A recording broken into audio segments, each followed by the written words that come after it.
Well, good morning, everyone. I would like to remind you that council meetings are available live through Zoom, and recordings may be posted online on County of Huron's YouTube channel. You may be seen and or heard as part of these broadcasts, and your name, comments, and or presentation materials will become part of the public record. And with that, I would like to call this meeting to order and start off with the approval of the agenda. So that's Councillor Finch, seconded by Councillor McClellan. Those in favor? That is carried. Is there any pecuniary interest to declare at this time? Seeing none, we'll go on to the minutes of our previous meeting. Is there someone willing to adopt those minutes? Past Warden McNeil, Councillor Becker would second that. Those in favor? And that is carried. There's no specific delegations with us this morning, so I'll turn to councillor comments. Councillor Finch, please. Yeah, thank you. Through the warden, just for everyone is aware, last January 1st at 1 o'clock, a young 9-year-old girl named Maren Poff from Crediton did a polar plunge in support of Jessica's House Hospice in Exeter and raised $810 at that time.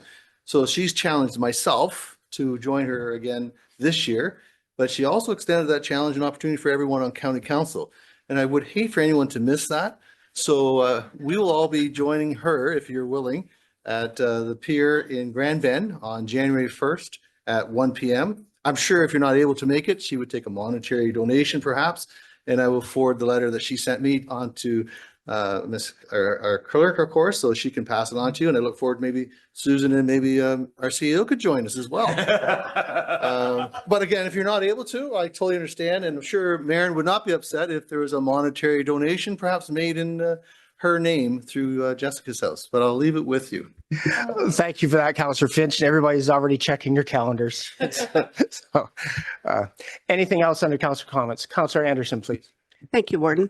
The other night at the Central Huron Council meeting, we had some information from Watson and Associates about Water and Wastewater Public Corporations Act. And we really don't have a whole lot of information on that. And we wondered if anyone else had information or knew what was happening with that. CEO Work, please. Certainly, there has been a certain amount of discussion at AMO about changes that are being proposed, and staff would be happy to bring back a report to County Council if that is the will of Council, if you would like to make that motion. Yes, I would make that motion, please. Okay, would there be a seconder? That's Councillor Dietrich would second that. Those in favor? That is carried. Anything else under councillor comments? So I'm going to take the opportunity to have some comments here, and this is regarding the Christmas present that our staff so generously gives us each year in the reading of the budget and our first draft of that. And in fairness to staff, they're having some challenges with this year's budget. There's a lot going on and a lot of things they're dealing with, and I just wanted to take a moment to have a short, brief discussion on what you would like to see, what your expectations are with that first draft coming to us. They're getting to the point where they've getting that preparation ready to deliver, and I think it's fair that we give a bit of direction ahead of time of that.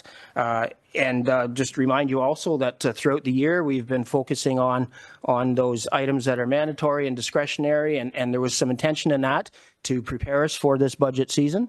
So just if there is any comments briefly here, we'll just do that to give staff some direction before they so generously give us that gift of Christmas that they always do. So, Councillor Harding, please. Excuse me.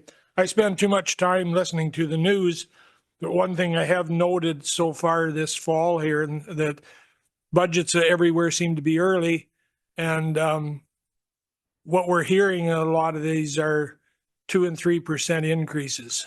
The cost of living is something over 2%, and you hear a lot of noise about we got to keep up with that and things like that, and so these are tough times for a lot of people, and I think we should keep that in mind. Okay. Any other comments regarding budget? Councillor McClellan, please. Thank you very much. I agree with Councillor Harding, but I do think our asset management plan is important, and we need to really keep a strong focus on that. So I might go out on a limb and maybe say I'd be looking at 5 or 5.5. Okay, appreciate those comments. Councillor Vanstone, please. Yes, thank you, Mr. Warden. And I agree. I don't think we should be over 5% this year. I know it's going to be a tough go for the staff, but if we have to get rid of some of the things that are non-essential that we aren't mandated to do, then I think we're going to have to take a hard line and look at it. So I would say no more than 5%. Thank you. Councillor Becker, please. Thank you, Mr. Warden. Looking at this, I think my theory on it, close to what the other councillors said, but 4% on my side. Councillor Anderson, please. Thank you, Warden.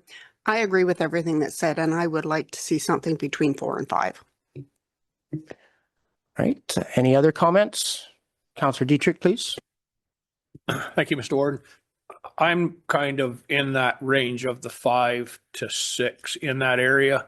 I know there's a lot of stuff. We're talking 2 to now to 6.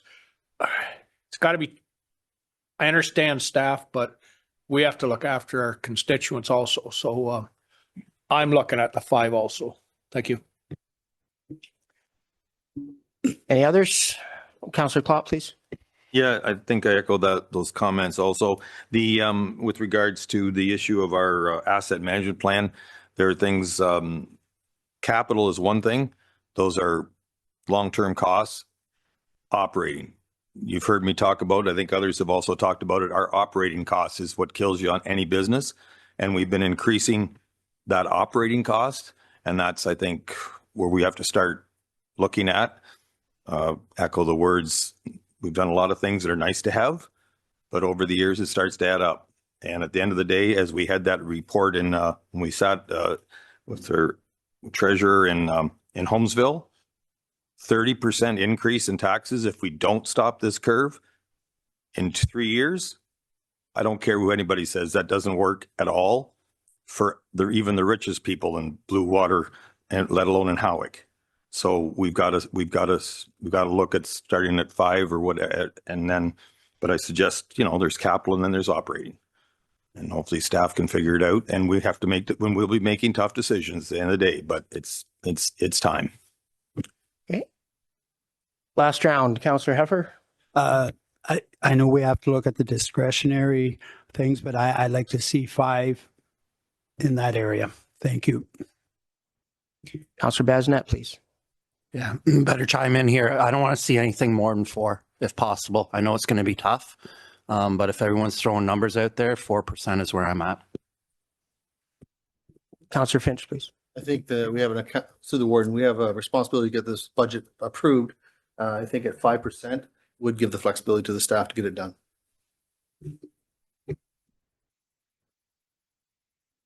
Yeah, CEO Work would like to respond here.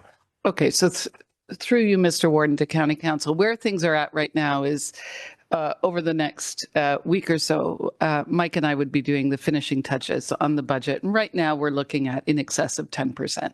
And that's maintaining current services. And so with one approach that we could follow is Mike and I work to put together a budget that is around the 10% mark with some potential scenarios for council to consider in January to get to around a 4, 5, 6% for you to consider.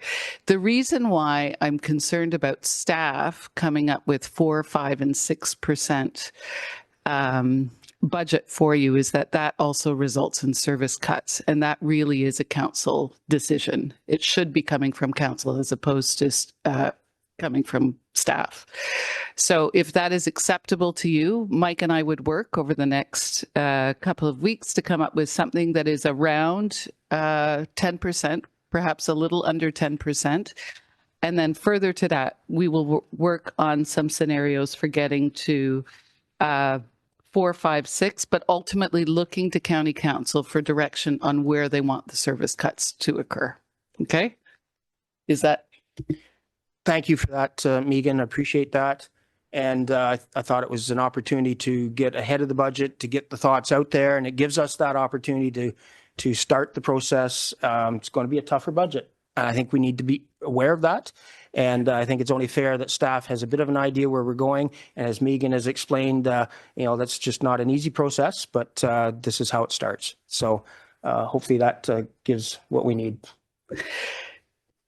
Through you, Mr. Warden, I would really appreciate a motion from council to bring back a budget that is no more than 10% for council's consideration. And then, of course, that's just the initial draft that Mike and I put together. And then subsequent to that, of course, you folks can and will provide direction on where we're landing 4, 5, or 6.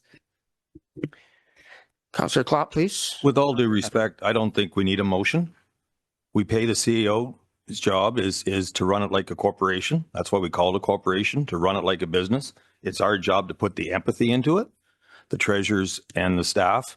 She just pointed out that she's going to show us what 10% looks like, but she's also going to show us what 5 looks like, and 6 and 4.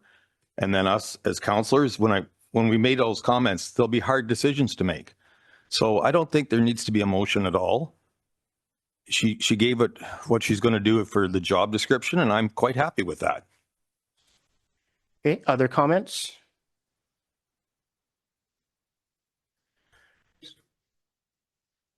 So, Councillor Harding, please. I would agree with Councillor Klopp on that. I don't want to put my name to a 10%. I want to. I just we're struggling with this in Howick, so we are.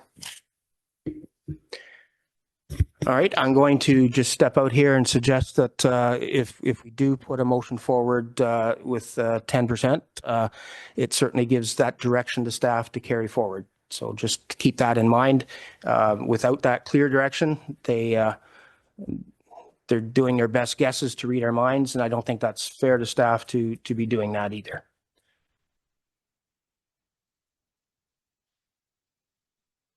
Past Warden again, please. Yeah, I'll make that motion that staff be directed to bring back a budget no more than 10% with different scenarios, which would be required to bring that number down into and below 5%. And that is seconded by Councillor Heffer. Further discussion, Councillor Goderich, please. Thank you. And I would like to see that too. I want to see the different scenarios of how we're going to get it from 10 to down to 5 or whatever that number is. I don't think it's fair for staff to have to do that. Give us the information and we make the decisions. Thank you. Okay. Councillor Klopp, please. On that motion, I'll support because it says also adds and also 5, 4 numbers. And that's the first one, I believe, and maybe I heard it wrong, but I just heard we were just going to make a motion, come back with 10. So on that one, I have no trouble. Okay. Then I'm going to call the question. Those in favor of that motion? And that is carried. Thank you for that. On our consent agenda, I'm going to ask if there's anything that anybody wants to pull from that consent agenda. If not, then I'd be looking for motion to receive the consent agenda. That's Councillor Harding. Councillor Heffer seconds that. Those in favor? That is carried. Planning and Development. And I believe our Director, Sandra, is going to give us an introduction to what we'll be looking at in the application today. Thank you. Thank you, Warden Heffer, and good morning, everyone. Just before Victor gets into making his presentation on this severance application before Council for South Huron, I just would like to set some context and some higher level background about these types of severances. So The provincial planning statement and our official plans set out the goal of protecting agricultural lands to leave, flexibility for future changes in the industry. And part of that is setting out the criteria for severances in agricultural areas. So severance of residential lots is not permitted with the exception of surplus farm resident severances. And in that case, there are criteria set out that the application must meet.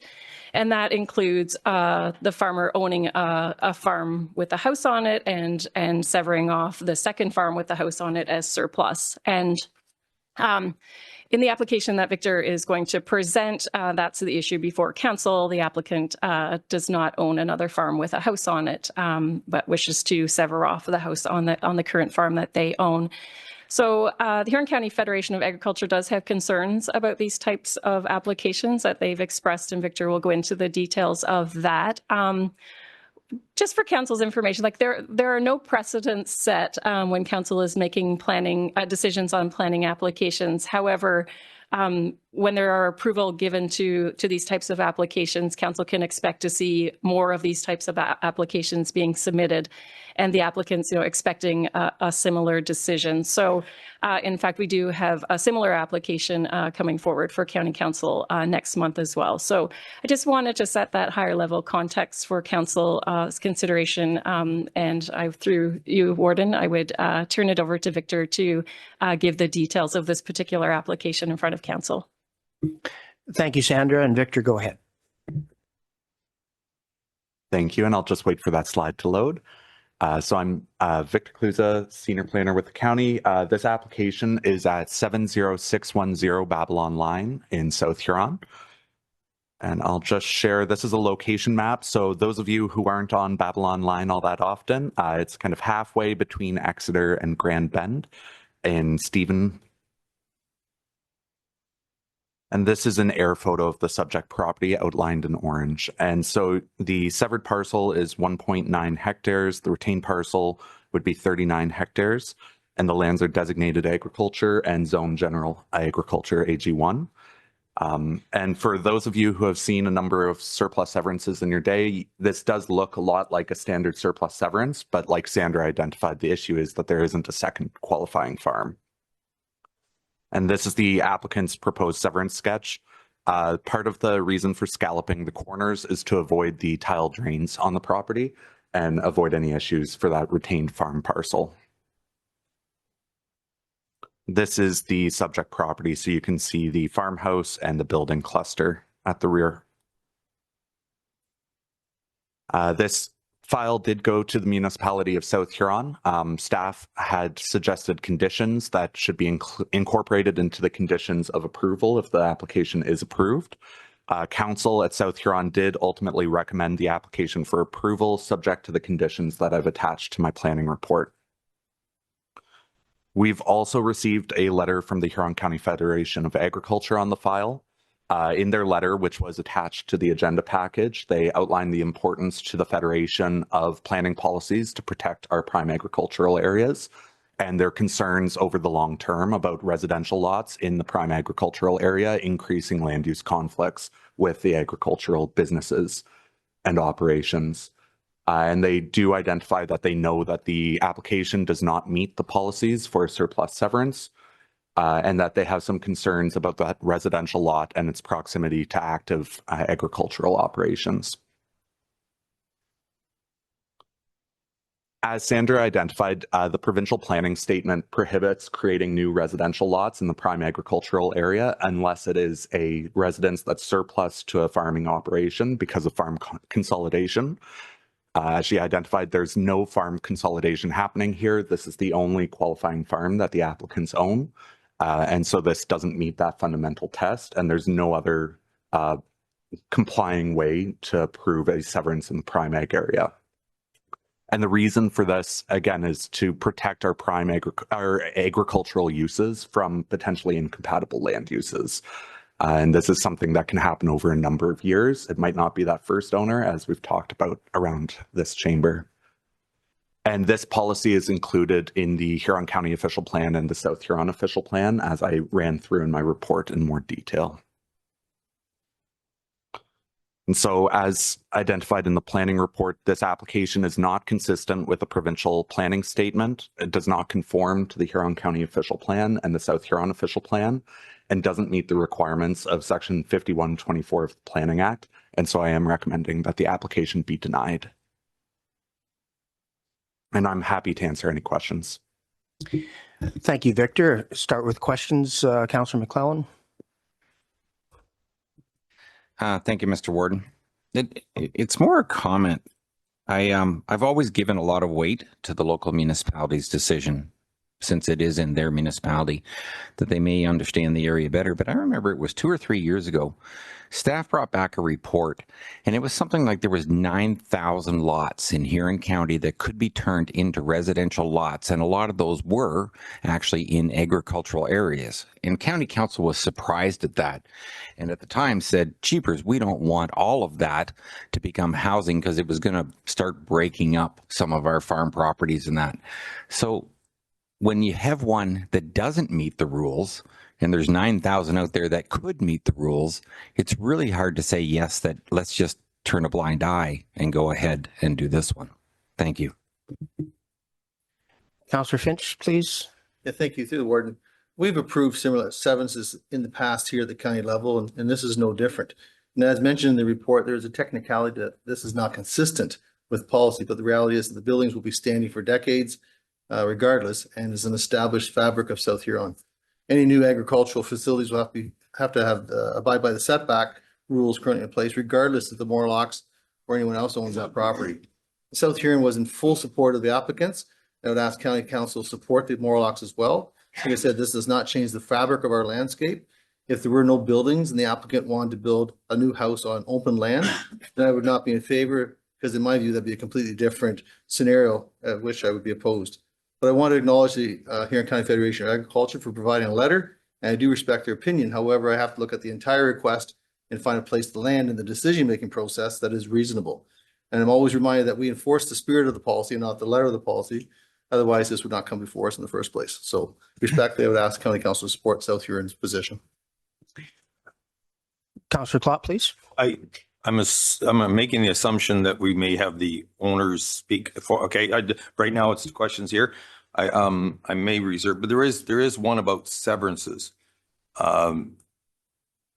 If a farmer has a property and sells it to another farmer, and then I call it the switch and bait, he then buys the house back and stays, it's a severance. Or the other case, that is the farmer or whatever family sells the farm to another farmer and they don't need it. So, because that they severed and it becomes a severed property. And then the MDS issues are there. Are they correct? There isn't all the MDS problems happen regardless to the fellow neighbor up the road who has a cattle barn or a chicken barn. Once it's severed, MDS kicks in. Is that correct? Yes. Go ahead, Victor. Yes. Through the warden. So yes, for surrounding agricultural properties, like not the subject property, MDS applies to this house regardless of whether the severance happens or not. Okay, thank you. That isn't being impacted by this. The MDS impacts would be for the retained farmland in this case, where that land would be very difficult to build a livestock operation on after this residence is severed out of the center of it. Okay, but that's again, the farmer, anybody that buys that knows that. Okay, thank you. I just want that clarified. I look forward to hearing the discussion with the owners. Any other comments? Past Warden Ginn, please. Yeah, I kind of struggled with this one when I read it, and part of me agrees with Councillor Finch about this, that, you know, does it really make a difference? The house is there, it's been there for a long time. The concern that kind of gnaws at my gut is that if we start allowing people to buy farms, sever off the houses, are we opening up a possibility of speculation? Land prices have been a tremendous return on investment, as you know, any farmer in here knows. And that's what worries me about this. It's that, you know, a corporation can come in and start buying up farmland and get rid of the houses. But that's my concern. I just wanted to. Okay, other Councillor Dietrich, please. Thank you. I guess I look at it a little different. If a corporation come in and bought this property and didn't sever the house off, demolished the house, that's one less place, home in South Huron and Huron County. And I think that's also something that we need to look at as county council. I agree it maybe doesn't follow all the rules and regulations, but to me, this is, and we've done it lots of times. We did it to the one right next door to the south has been severed off, and they're still living in the house, but they don't have another property at all. So I think I'm in favor of this moving forward. Thank you. Okay, we're now at the part of the meeting where we are taking public comments, and anyone that wishes to speak can do so. If you're on Zoom, you can use the raised hand function. And if you're here in person, of course, you'll be able to do that. So does anyone wish to speak in opposition to this severance? And clerk, are you aware of any speaking in opposition?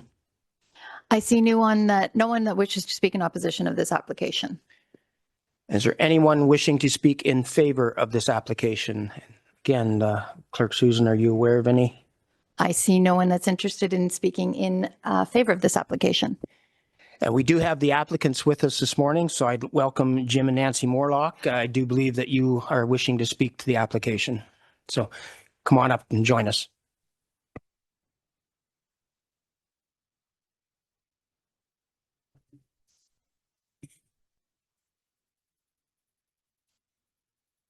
Jim and Nancy Morlock. Good morning. Morning. We'd like to thank County Council and County Council staff for the opportunity to speak to our application this morning. Nancy and I have lived and worked on this farm for 44 years. Our entire working career has been in the business of agriculture within the communities of South Huron and Blue Water. It has been our whole life. We retired from the business of agriculture in 2017. 5 months after we retired, I had a health issue that required surgery. And unsure how this issue was going to end up, we decided at that time to move to a smaller, more manageable property that we own 10 minutes away. That is why we moved off the farm. As with people our age, we're talking about estate planning. We're doing that with our son and daughter. They've been heavily involved in the conversation. They, like us, are determined to try and keep this farm in the family. Our son and daughter are the 5th generation to be raised in that house of Morlocks. On my father's 80th birthday, sitting under a maple tree, he pointed at the house and said, "I was born in that room in 1920. This has got memories for us, this property. We're not in the business of flipping it. We're severing off the property into Nancy and Jim Morlock's name. We're trying to keep this property in our family. We believe that a cross-section of various sized farmland owners with deep roots in a community is a healthy thing for a municipality. I think it is a good thing to have a cross-section, and Nancy and I thank the County Council for considering our application this morning. Thank you. Thank you. Thank you for sharing that with us. And now back to Council for your comments on some direction for this application. Councillor Vanstone, please. Thank you, Mr. Warden. I have a hard time with this because if it was a farmer that owned another farm, this would go through without even comment. Like it would just go through. So somebody else would own that property anyways. So I don't see a problem with them doing what they're asking to do. So I will be voting in favor of this. Thank you. Councillor Klopp, please. Thank you, allowing me to speak again. A number of good points. 9,000 lots in Huron County. Well, there's a lot of farmers. And the assumption would be that we're going to have 9,000 lots. Well, that means that farming has really gone down the tubes because it's tough enough now. It's always been tough. But so that argument is, it just says that as agriculture, we've got to keep we've got to start supporting farmers like we do in supply management, because that's what will keep farmers farming and not have 9,000 lots. On the other side of the argument is we look along our roads, and when you go up roads and there's no buildings left because agriculture has changed. And, you know, you have to get bigger, or I don't know if you get better, but you get bigger because that's how it is. Well, buildings are tore down. And then we're going, man, we need houses in between. We spend a lot of taxpayers' money in ECDEV department talking about youth retention and bringing people that have left to come back. You heard the Morlocks here talking about their son and daughter. Now, I'm not naive. I'm not going to say this guarantees they're going to come back. But by gosh, if they're severing off this house and those kids know that that's their place, it's got a better chance for some people to come back. We talk about a severance, and the argument is, well, as a farmer and as my member of the Federation, full disclosure, it's going to cause a problem of a house there for future people around it. But as we pointed out, a severance is a severance. Even if a farmer, and in which I know of farmers that have severed the house off, and because it was allowed, it went right through, no problem. And then a few years later, they said, you know, I wish you wouldn't have done that. Well, people have to live with their consequences. But and at the end of the day, we allow severances. And just in a final point, it brought up memories. About 40 years ago, we started allowing severances. Why? It was because young farm kids can't afford this land. It's $1,000 an acre. But if he could buy that land, still live at home, and then sell the house, and that's a help. And that was how it was sold to us. Of course, many of us argued we got to get better prices, and then that's what we need. However, we do what we do to try to survive. So now land is, if you sell, it could be 25, it could be whatever. It's still too high. And the person can sever the house. We've allowed severances. A severance is a severance, as far as I can see. I'm glad that we have the discussion each time. We have a base that we set. But at the end of the day, I think this one is covering the bases of a potential for leaving the house, a potential for people to come back. And as far as MDS goes, that's going to cause the problem no matter what. So to me, I support the motion. Okay. Others on council? And Councillor Finch, last word.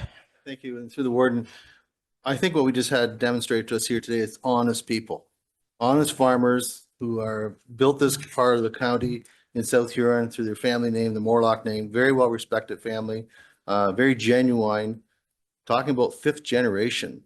Like, that's to be considered as well. We've done this in the past. To me, this is an absolute no brainer. There's a technicality in the policy. And again, it's before us because we were able to look at this as decision makers and come up with the best response. And the wisest decision in my mind is to help keep youth in our communities, help keep our fabric strong. As Councillor Klopp pointed out, you know, we start knocking down buildings because there's no more buildings. That takes away the fabric. We are a tourism location, part of the world, and we have people come here all the time to look at our farmhouses. I think this is something important. I think it's important for us as a county to recognize, and I think we as a county would be very wise to approve and accept what the Morlocks are offering here. And I think that I'll be supporting, and I hope the rest of the county council will too. Okay. Past Warden McLeod. Thank you, Mr. Warden. I guess the way I'm still looking at it is I'd prefer that we follow the rules whenever we can follow the rules. And I realize we always have the option to make a decision. But if we think that things like this are appropriate to do, then really we should be approaching the province and asking them to change their rules. And I suspect if we started to have that conversation in this room, we would say absolutely not, because that would just open the floodgates, and we don't want to allow people just to go ahead and sever a house off of farmland whenever they want to. And I think for that reason, that's why the rule was put in place to begin with. And I still agree with trying to follow the rule. Thank you. Okay, we're at a place where we need to make a decision on this application. So there's a prepared motion. If somebody would like to put that motion forward, or a motion that is different than that, what would council wish? Councillor Finch. I would ask that we put forward a motion that supports South Huron's position and the Morlocks. And that is seconded by Councillor Klopp. Yeah. Those in favor of that motion?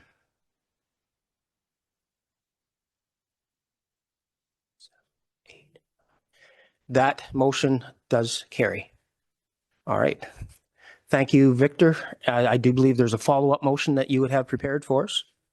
Yes, thank you. So we do need a decision on the effect of public and agency comments. And so I would suggest that council consider 5A and 5B and 6B.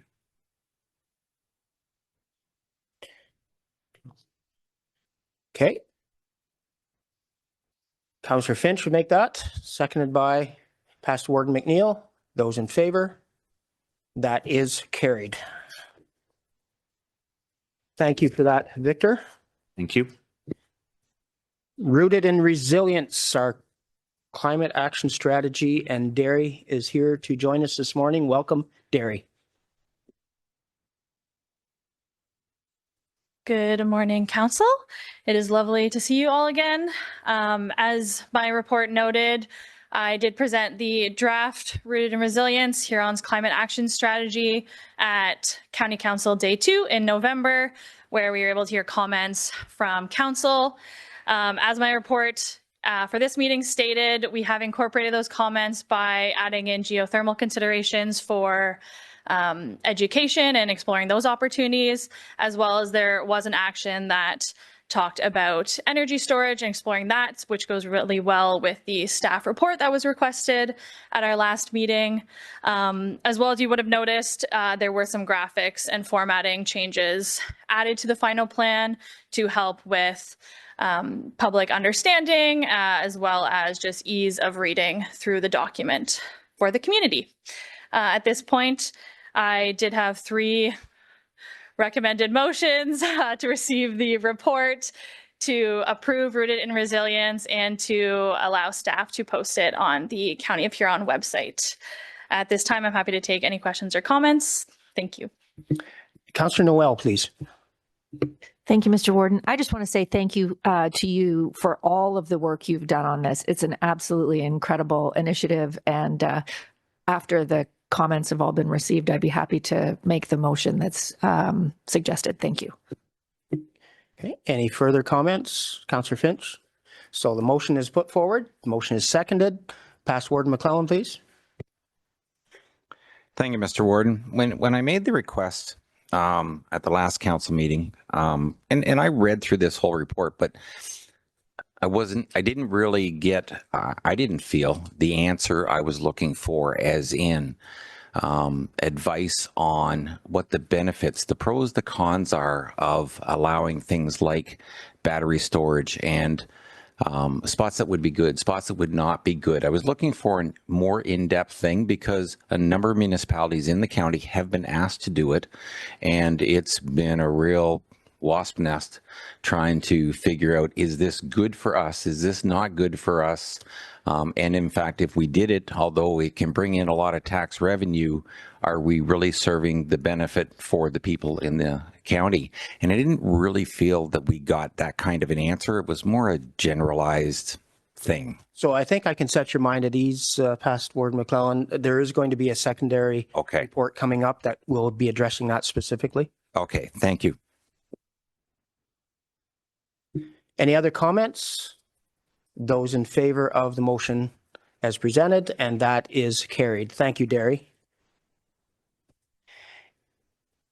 And our Director Sandra is going to be speaking to the amendments to the Conservation Authority Act.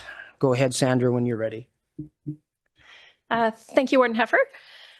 Yeah, there are some significant changes being proposed by the province for conservation authorities, and we just thought we would bring an information report to council to make you aware of those changes and what some of the implications might be for the programs and services that are currently being offered in Huron County. Under the province has introduced Bill 68, which introduces some proposed changes to conservation authorities. One is establishing a new Ontario Provincial Conservation Agency that would provide coordination and oversight of the conservation authorities. The province has indicated that the new agency would be tasked with overseeing the consolidation of conservation authorities, developing a single digital permitting platform, and streamlining and standardizing services. The province is consulting on that change as well as a proposed change to consolidate the 36 existing conservation authorities across the province into 7 regional conservation authorities. So there is a map attached as well in your agenda so that you can have a visual of what those areas are, but I'll just outline that for council because it is quite a large region that Huron County would be lumped into. So the County of Huron is proposed to be consolidated into quite a large geographical area called the Huron Superior Conservation Authority. This would include the consolidation of Maitland Valley CA, Asable Bayfield, Saugeen Valley, Grey Sauble, Nottawasaga, Lake Simcoe region, and the Lakehead region CA. And in addition, there is and maybe not everyone is aware, there's a very small area in the south and east of part of the county that is currently covered by the Upper Thames Conservation Authority. So that would be part of a different regional conservation area called the Lake Erie Region Conservation Area. So the map is provided there for council. The proposed changes are proposed to be implemented sort of after the next municipal election. So after October 2026 is when the province is proposing that they would implement these changes. And comments are, the ERO posting is open until December 22nd for people to provide comments on the proposal. So I'll just maybe touch on a few of the implications that staff have, possible implications that staff have identified that could come as a result of these changes, because, you know, we do have a number of programs and services that are, you know, very local and unique to Huron County that we work on with the conservation authorities. And there's a concern that being lumped into a larger region, it may affect our ability to deliver these programs and services. So the first example being the Huron Clean Water Project. You know, it's an example of a 20-year partnership between the county and the conservation authorities that has been very successful in implementing stewardship projects. You know, our local conservation authority staff are the boots on the ground, meeting with the property owners and helping to implement these successful projects. So there's a concern that, you know, sort of the local knowledge, the local relationships that have been built could be lost in a larger regional consolidation. Similar to that, we have the Huron View Demonstration Farm project where we partner with the Huron Soil and Crop Improvement Association as well as the Conservation Authority, in particular Asable Bayfield. Asable Bayfield staff help with the project ideas there, the technical advice, the monitoring of the innovative tile drainage project and the other stormwater demonstrations that are happening on that farm. So again, you know, just reiterates the importance of a local CA presence in the county. We also work closely with CA staff on delivering planning, permitting, and building activities, coordinating planning policies, zoning provisions, joint site inspections, et cetera, to get development applications moving forward through the process. And I must say that, you know, local CA staff have the technical expertise, but also the history and knowledge of properties and, you know, are involved in a number of other that type of development application, but also, you know, specialized local projects, shoreline management plans, and those types of specialized projects in the county. I think the point that that would be of interest to the local municipalities is that currently the CA Board of Directors includes municipal representation and an oversight function on the local conservation authority projects and services. It appears based on what the province has provided that there will be, after the municipal election, a removal of those local boards, and there would be one board at the upper sort of regional level. So the province also hasn't provided any information on sort of what the cost will be for implementing the new agency and for the consolidation. So it feels a bit like the province is asking local municipalities to pay continue to fund the conservation authorities, but some of the decision-making authority would be moved to a bit of a higher level there. And one other thing that we maybe don't think about a lot, but the conservation authorities do own a lot of properties in the county that provide recreational and educational opportunities, as well as protect some of our floodplain and wetland areas. And we did a little bit of a search, and there are actually 98 properties owned by the local CAs and managed by the local CAs across Huron County. So, you know, the province has indicated that these recreational properties and natural areas will continue, but that the sort of the decisions of how that would be done by the regional conservation authority. So there's a question of whether they would want to continue maintaining that many properties across the county. So again, some big changes being proposed. The ERO posting is open for comment. So I guess staff are looking for direction on whether County Council wishes to provide comments to the ERO posting. And if you choose to do that, staff are happy to prepare a submission with some of the comments outlined in the report and any other comments that Council may want to provide to the province. So thank you for that. Thank you, Sandra. I'll start with Past Warden McClellan and then Councillor Finch. Thank you, Mr. Warden.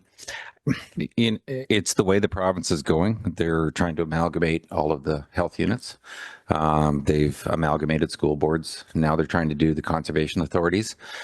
From their perspective, it's less groups that they have to deal with. It's for their advantage. Pointing that out to them won't do us any good, but pointing out to the relationships that our local municipalities and even at the county level and the projects that we have and do, and the fact that because it's at a local level that we feel comfortable and we put more investment into it than we probably would if it was a larger organization. I think those are the key points to bring up to the province, that we're spending more taxpayers' dollars to keep things correct, whether it be floodplains, whatever, whether it be our recreational areas. But those are the points that we need to make to the province, as in this is the benefit of keeping it local rather than regional. Thank you. Thank you for those comments. Councillor Finch, please. Yeah, and I totally agree with, through the warden, I totally agree with Past Warden McClellan on that comment and all those comments. I think it's another concern I have is representation. What will that representation look like? Are we talking people from the north that are going to be on this board, or any representation from here? That's a concern, because we're closest to the people. The government always tells us that. That's what you hear Premier Ford mentioning. We're closest to the people. We take your input seriously. So I think we're going to be lost, and I don't want that to happen. So I would look to staff to prepare something very clear and concise, and with those comments. Councillor Harding, please. We have a few acres of property in Howick Township that the Conservation Authority owns, Maitland Valley. And we have a group of residents that are trying to buy that land from Maitland Valley with no success. And the history of this is, for years we have cut the grass in this, and there's disagreements of whether you want to call this a park or what you want to call this in Gorey.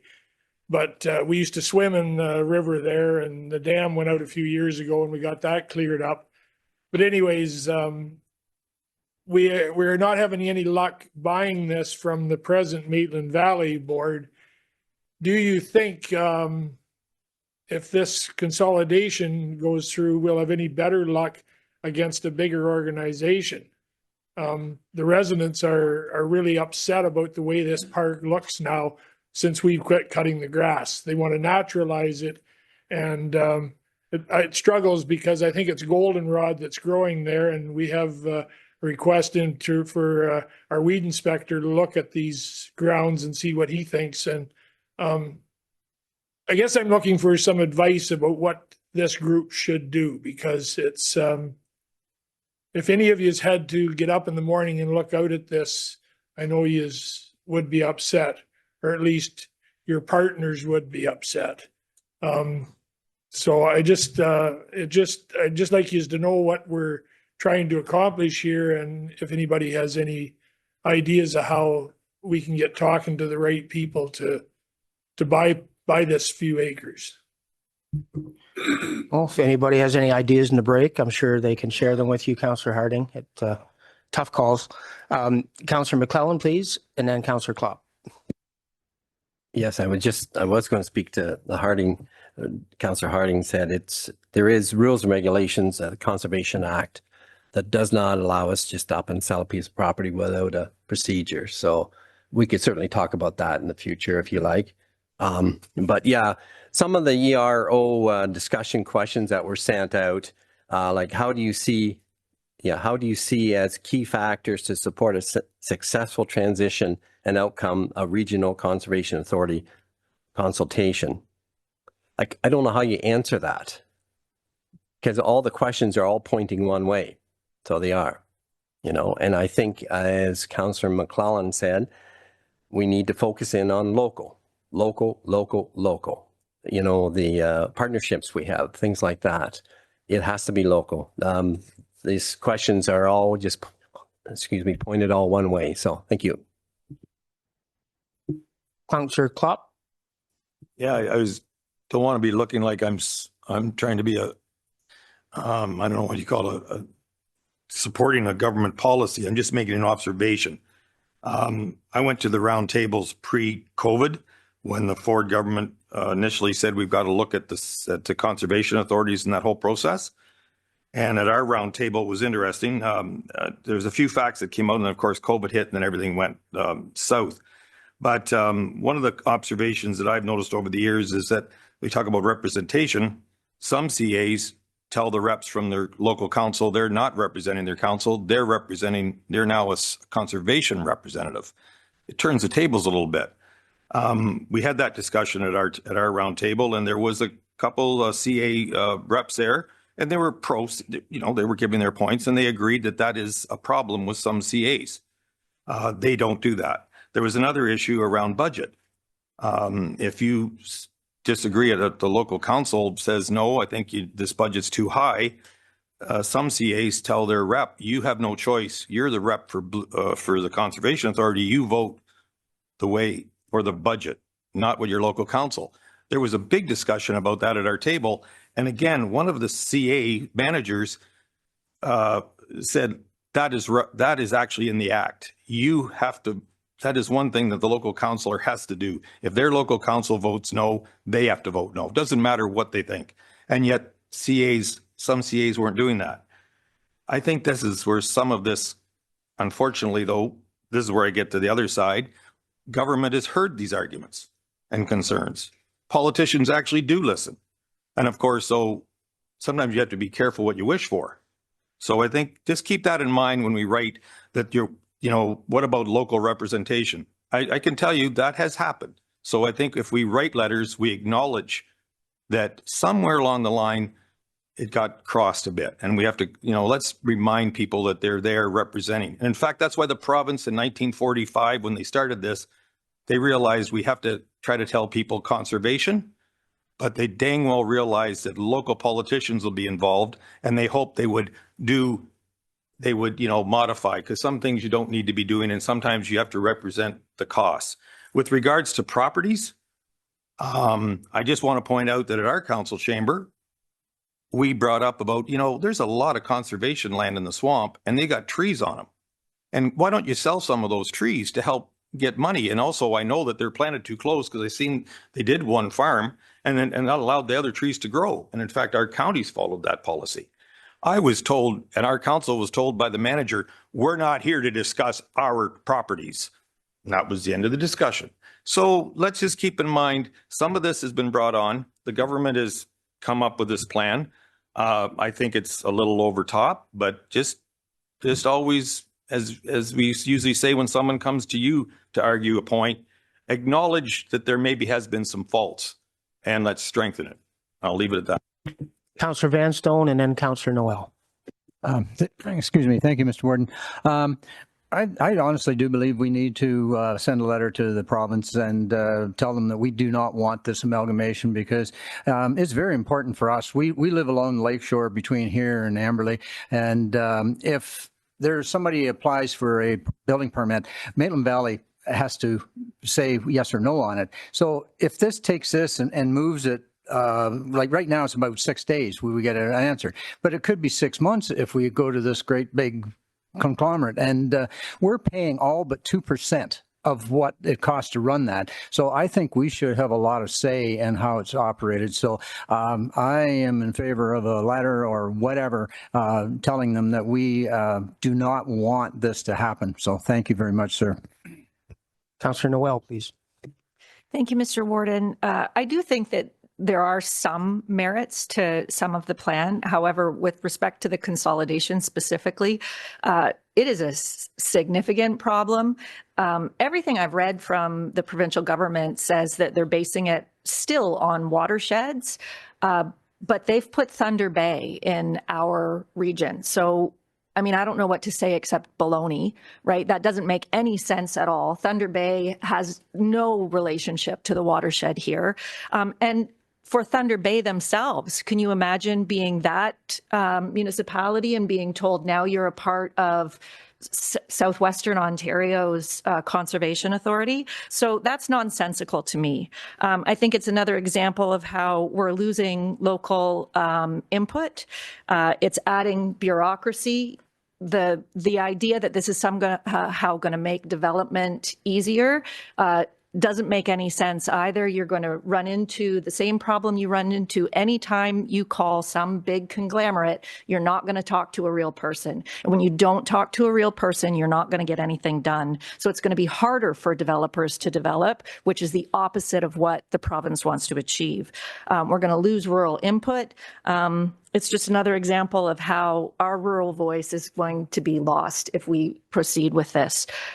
So I support sending a letter. I also am attending on Monday. There's a regional engagement session in Collingwood that the Ministry of Environment is putting on.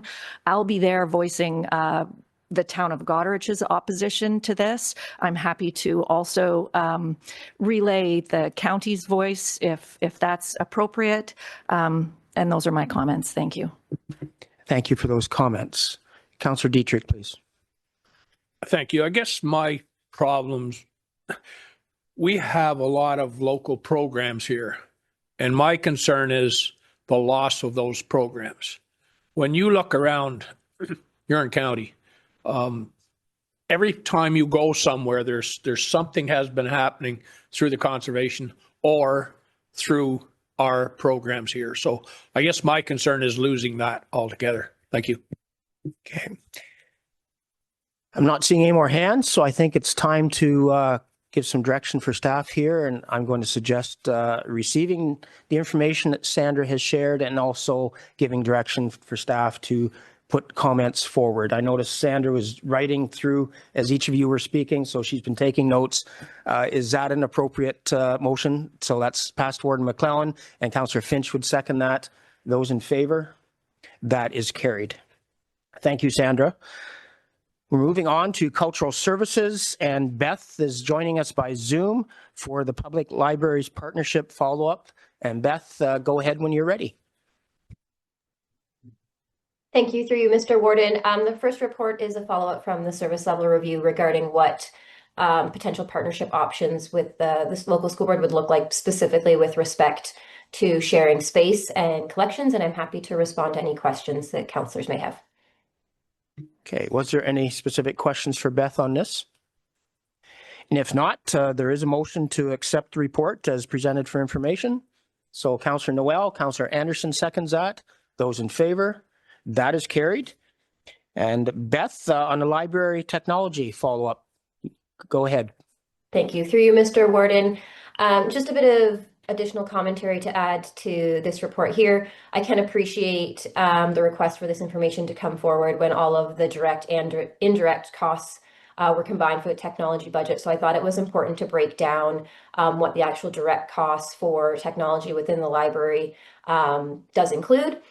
As well, the report does include areas where we work to make sure we are using our budget efficiently to save dollars where we can. Primarily that comes through working with several different consortium opportunities that are available, as well as utilizing non-levy funding to fund some of this technology when possible. And then finally, the report does talk about some considerations where we could look to find some savings in our technology, some of which are ones that we are already looking to put in place. And I'm happy to respond to any questions councillors may have. Okay, any questions for Beth on this?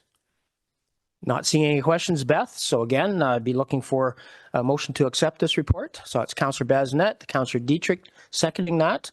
Those in favor? That is carried. Thank you so much, Beth, for joining us.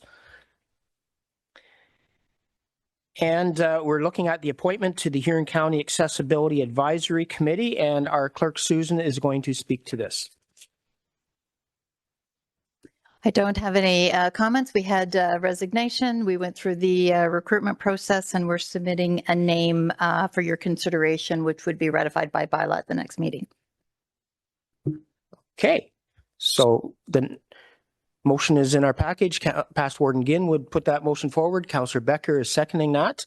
Those in favor? That is carried. And the annual accessibility plan, Susan and Sahil are available for questions if you would have any on this.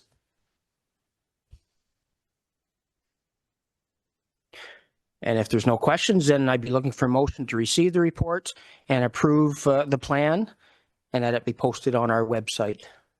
So that's Councillor Anderson. Councillor Vanstone is seconding that. Those in favor? That is carried. Thank you.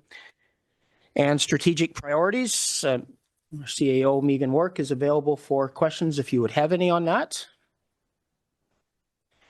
And if there's no questions, then I'd be looking for a motion to receive this report, and that's Councillor Goderich, seconded by Past Warden Ginn. Those in favor?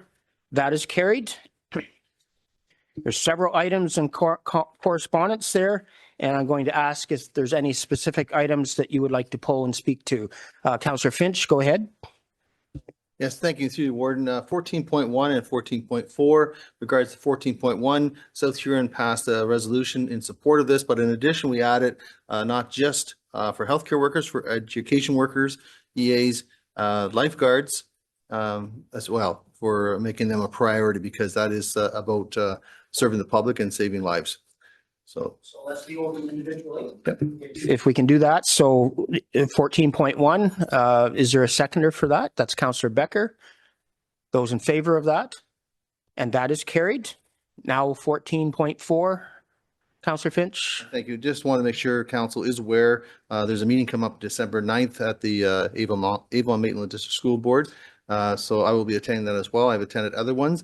Some of the correspondence I've seen, I'm concerned about where our before and after school program is going. I want to commend the Marnie for what she's done in supporting this. The words that I see in the regulations and the law is the word shall provide. So when I see that, I'm thinking we should be very active on this. And wondering, have we got a delegation notice yet with the Board of Education through staff? Not yet. Okay. Thank you. Okay. Anything else on the list of correspondence? Past Warden McClellan, please. Thank you, Mr. Warden. The request from Huron East to have the county as a whole involved in the possible meeting at Roma about the producer's responsibilities. 8.13. Correct.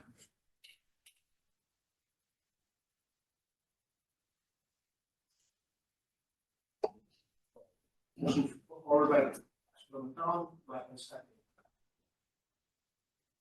Councillor McClellan. Those in favor? That is carried. Anything else? 14.6, the correspondence from Blue Water regarding the coyote issue.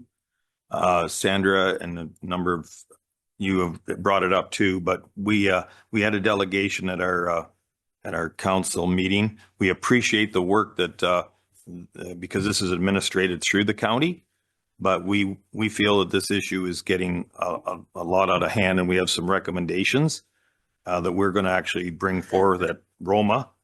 We're asking for a delegation, but we're respectfully asking if make a motion that we get your help through us to lobby the province. That sounds to me, Councillor Klopp, like a report to come back.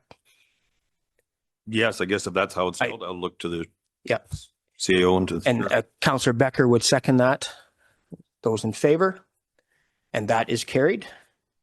And I will forward, I think probably the clerk has, but there's notes about what we're kind of asking about the program to be opened up a bit more, realizing that it's not the county that does it, but it can help. So I'll have that forwarded to her. She can be part of the report. Thank you. Hey, anything else under correspondence? So I'm not seeing any other hands, but I would like to draw attention to 14.18. And if I would make a suggestion, if someone would be willing to ask for a staff report regarding that correspondence, and that is Councillor Klopp, Past Warden Ginn. Those in favor of that, and that is carried.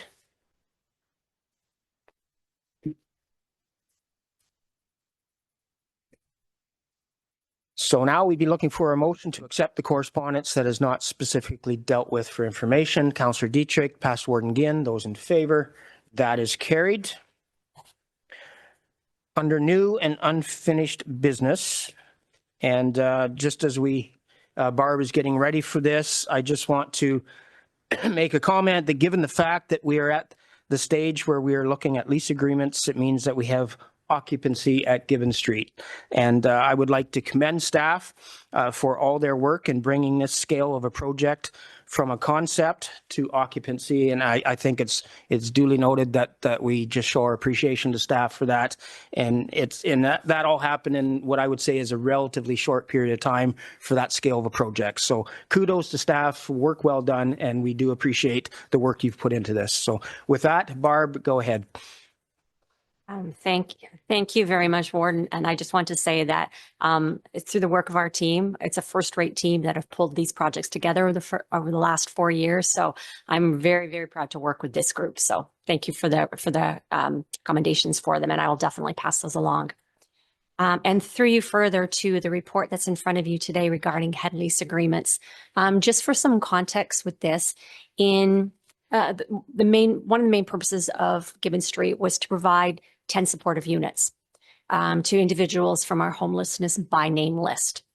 So in February of 2025, we partnered with Canadian Mental Health Association and submitted a collaborative report to Ontario Health to request funding for supports, clinician supports, program supports to help us house 10 individuals from our by name list with higher acuity. As the months went by and we've been in contact with our CMHA partner and also with Ontario Health representative, our application hasn't been approved nor has it been denied. So we're at this stage now where we recognize that we would still like to offer units, 10 units with supports to individuals for our by name list. So while we wait the pending Ontario Health decision, in the meantime, we would like to enter into head leases with 2 partner agencies, so CMA, so Canadian Mental Health Association, and with Children's Aid. So we sign a head lease agreement with them. They have the agreement then between ourselves and the county, and then they will provide supports to their individuals, their clients on their wait list who also are on our by name list. And they provide the supports to those particular individuals. So it meets that need where we are partnering with agencies and we're able to offer 10 units to individuals from the by name list. And there are no costs incurred by the county because these clients are already on the caseloads for those 2 partner agencies. We'll blend the individuals. It's a blended building in terms of socioeconomic status, which we designed in the first place. And we'll begin offering units to individuals from the partner agencies and also from the affordable housing waitlist as well.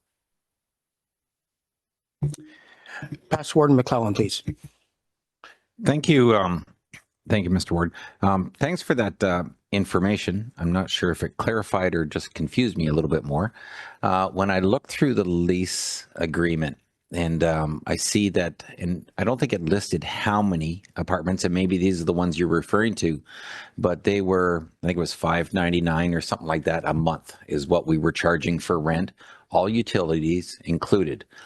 What my concern was when I read that was that where was the funding coming for to basically reimburse the county back, or were we using the money from out of the cold to help pay for the differences? And I'm trying to figure out where we were a few years ago and the money that we put into the out of the cold and what we're trying to transition into. And I understand the merits of this and having people on site that can help these people move forward, and that we've had some success with that. But I'd like to know where all of the funding is coming from. Are we putting more in over and above what we're paying for the facility itself? Or was the original funding really close? Or is that $1 million we had talked about was going to cover all of the costs over and above? So if I can get a little bit of a clarification on that, please. Go ahead, Barb. Certainly. And through you, Warden, thank you for that question. So with the 40 units, 10 of them are dedicated for supportive units. Originally, we were going to take those 10 units and do a rent geared to income. So it would have been a much lower amount. We've discovered through our service level standards that we can charge the maximum shelter component, which is where you see that $599. We're anticipating that the 10 units will be on ODSP, so the Ontario Disability Support Plan. And so we've increased it from an RGI, which would have been probably around $143, to the max shelter component that's permissible at $599. So it did increase that way. The remaining 30 units will be at the market rent that council set for units earlier in the year. So that'll be $1,000 for a 1-bedroom and $1,200 for a 2-bedroom. We built an operational budget that was part of the information that we provided to council on how much it would cost to operate the Gibbons Street building. And that was presented at the pre-budget meeting in October about the costs to operate Gibbons Street. It will run at a deficit, but we are anticipating as well that there may be Ontario Health supports coming through in the future that would help those particular situations. So with the pre-operational budget, we had also built in overnight guest supports. We're pulling that out of the budget as well. So that's a savings as well. But the information was presented in the October pre-budget meeting for the operational costs of Gibbons Street. Follow up. I don't remember all those numbers from October, but I'm assuming that some of this information will be in our budget that we receive in a couple of weeks. So I'll look then. Thank you. Councillor Klopp, please.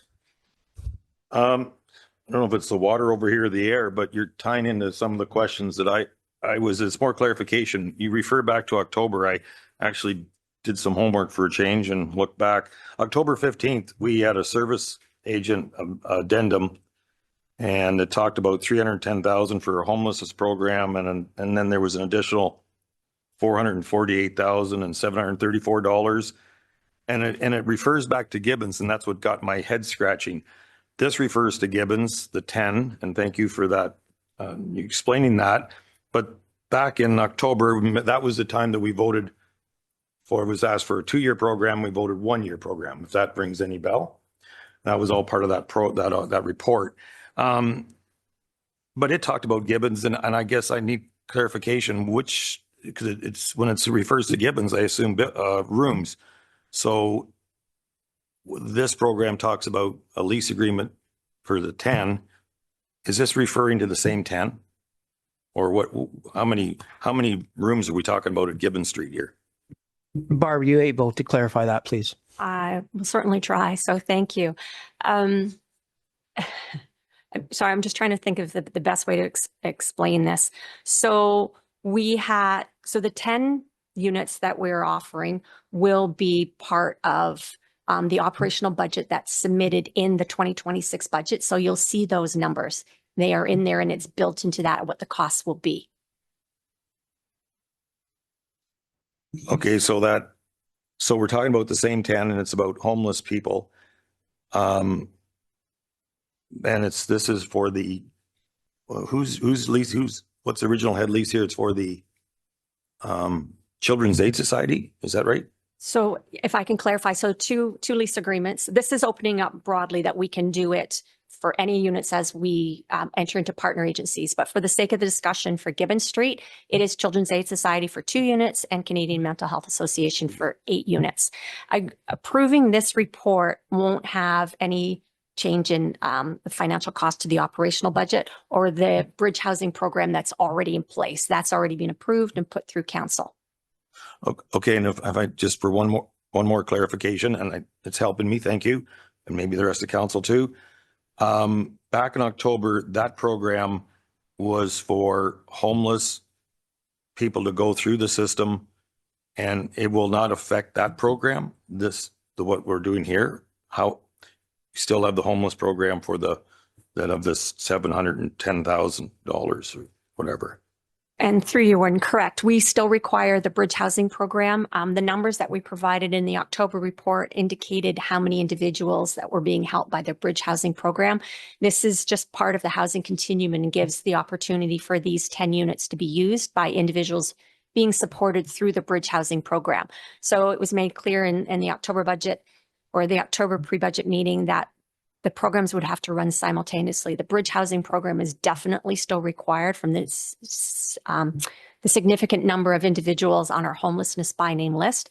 This is a venue to help provide housing for individuals from the by name list. Okay, thank you. Okay, any other questions for Barb? Seeing none, then there is a recommended motion to receive the report, authorize the head leases, and get them signed. If that's appropriate for council, I'd be looking for a mover and a seconder. So Councillor Finch would move that, seconded by Councillor Vanstone. Those in favor? And that is carried. Looking for a mover and a seconder to give first, second, and final reading to the 3 bylaws that were in our package. That's Councillor Basnet. Councillor Heffer seconding that. Those in favor? That is carried.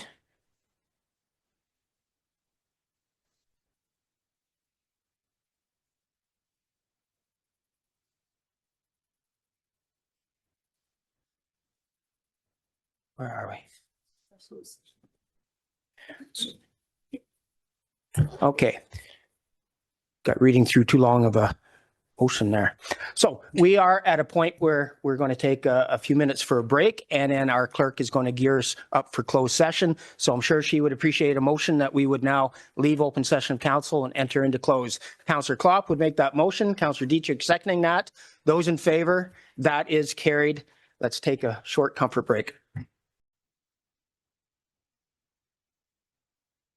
So I'd be looking for a motion to enter back into open session of council. Councillor Finch, Councillor Harding, those in favor, that is carried. And CAO Work will do a rise and report from our closed session.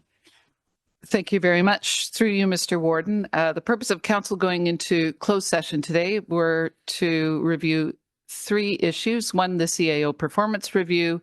2, labor relations or employee negotiations relating to QP 4513 EMS, as well as to discuss employee negotiations with our non-union 2026 group. And with that, I'd be looking for a motion to direct staff to proceed as per direction given in our closed session. That's Councillor Vanstone, Councillor Heffer, those in favor. That is carried. Who would like to confirm our actions for this morning? McClellan and Harding, those in favor, that is carried. And perchance, could I have someone wrap this up? Councillor Dietrich and Councillor Heffer, thank you. Those in favor, you are adjourned. Thank you for your input today.